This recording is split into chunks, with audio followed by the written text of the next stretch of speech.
train had just entered a field of tall grass when it suddenly screeched to a halt. I think it's a bit strange. We were in the middle of nowhere, no station in sight. Why would the train stop here? I decided to find someone and ask what was going on. That decision nearly got me killed. I stepped off the train, curious, and spotted faint glimmers of light in the grass not far away. Before I could make out what it was, the sudden light startled me. What happened? Just a brief stop. He told me the train's boiler had broken down and we'd leave as soon as it was fixed. Then surely I have time for a smoke.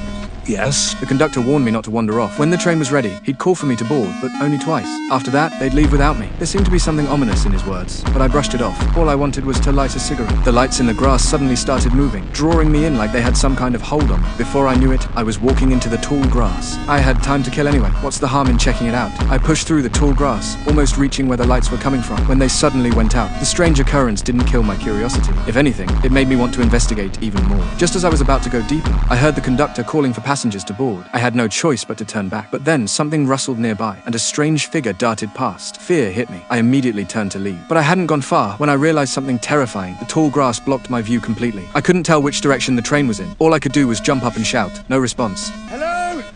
Hello? I'm here! Can you hear me?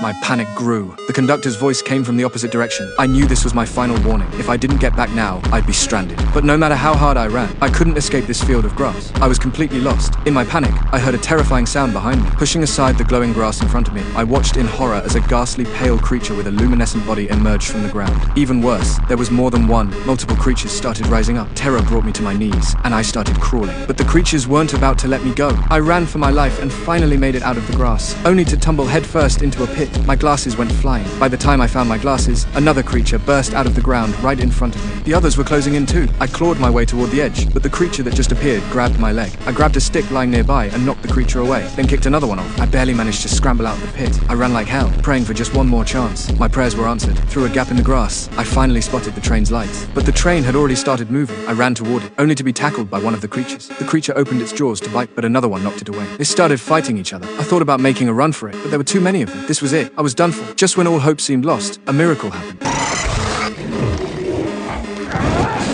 Get lost! The conductor was waving a torch, driving the creatures back. They were clearly terrified of the flames. With the conductor's help, I escaped. We scrambled back onto the train, shaken to our core. Still trembling, I asked the conductor what those things were. He gave me a cryptic answer. Most of them used to be people, but lost crossing the plains. Maybe others got off the train at the wrong place. This has happened before. He said the train always loses power when it reaches this spot, and then it's like a door opens. I figure it leads to some other world.